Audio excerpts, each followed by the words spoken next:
الحمد لله كفى والصلاة والسلام على سيد الرسل وخاتم الأنبياء وعلى آله وصحبه ومن بهديه مهتدى. أعوذ بالله من الشيطان الرجيم.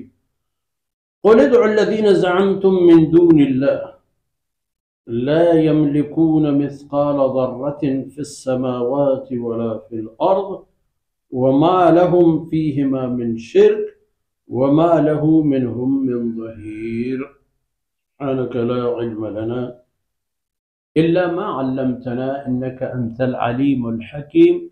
رب اشرح لي صدري ويسر لي أمري واحلل عقدة من لساني يفقه قولي واجعل لي وزيرا من أهلي رب زدني علما وارزقني فهما ثم أما بعد. گرامی قدر بھائیوں بہنوں اور پیارے، تو فرمایا کہ شیطان نے اپنا وعدہ ثابت کر کے دکھا دی، لیکن اللہ رب العزت کا جو چیلنج تھا وہ اسے پار تو نہیں کر سکا۔ جس حد تک اس کی بات چل سکی تو انسانوں نے اس کا اتباع کیا شرک اور کفر کی صورت میں۔ تو اب فرما دیجئے قیامت اب ہو چکا ہے، حساب و کتاب کی جب باری آ جائے تو دیکھ لو، جو آیتوں میں مقاصد و مفہوم ہم نے دیکھی۔ اب دنیا کی کیفیت و حالت یہ ہے کہ قُلِ ادْعُوا الَّذِينَ زَعَمْتُم مِّن دُونِ اللَّهِ، پکارو دنیا میں جو تم لوگوں نے اللہ کے ساتھ شریک مقرر کیے تھے، منسوب کیے تھے، اب ان کو پکارو کہ تم لوگوں کو یہ اندازہ و خیال ہے کہ یہ ہمارے کام آ سکیں گے۔ لا يملكون مثقال ذرة في السماوات ولا في الأرض، ان کو ذرہ بر برابر کسی چیز کی اختیار نہیں ہے۔ دنیا میں بھی ان کو یہ کہا جائے گا اور آخرت میں بھی کہا جائے گا کہ ان کے کوئی اختیارات تو نہیں تھی، طاقت نہیں تھی۔ پورے کائنات میں جہاں تک کہ انسان کی فکر کی وسعت کام کر جائے اور وہ تصورات کی پورے حدود کو پھیلاتے ہوئے اندازہ لگائے کہ یہ کائنات کتنی طویل و عریض ہے، پورے کے پورے کائنات کے اس سے بھی زیادہ جس حد تک اس کی وجود ہے اور اللہ کے علم میں ہے،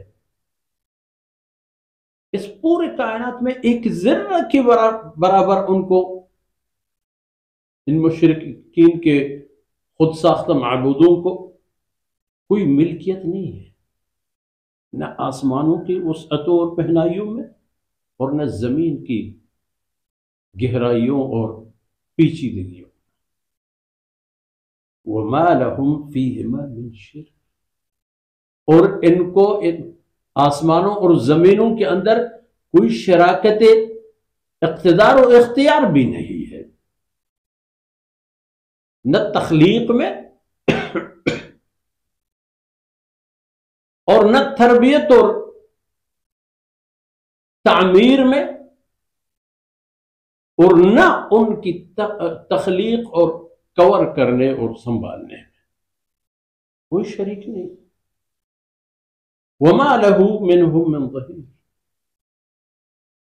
اور اللہ رب العزت کے لیے بھی ان میں سے پورے کائنات میں کوئی بھی ایسا نہیں ہے کہ جو اللہ کی مددگار سمجھ جائے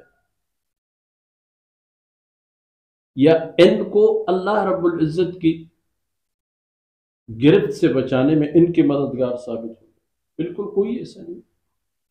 البتہ متعدد اشارات قرآن کریم کے متعدد مقامات پر اسی طرح ہے کہ وہ اللہ کی ذات ایک ہے اور اکیلا ہے، اور تمام کائنات کی تخلیق اور پالنے میں تنہا ہے۔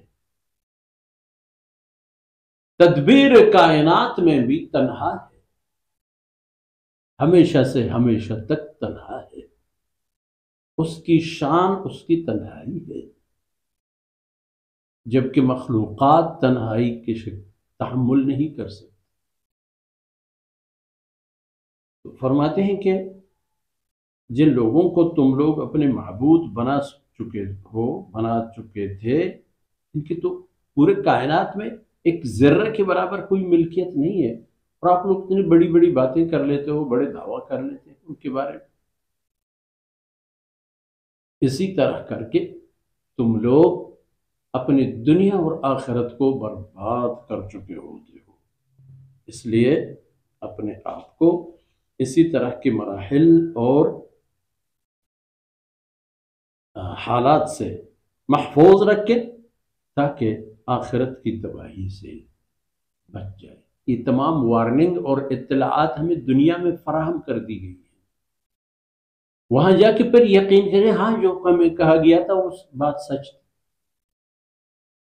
اب کیا فائدہ؟ اپنے ایمان کو اللہ کی وحدانیت اور شریعت پر یہی مضبوط اور استوار کرو جس طرح اللہ نے حکم دیا ہے،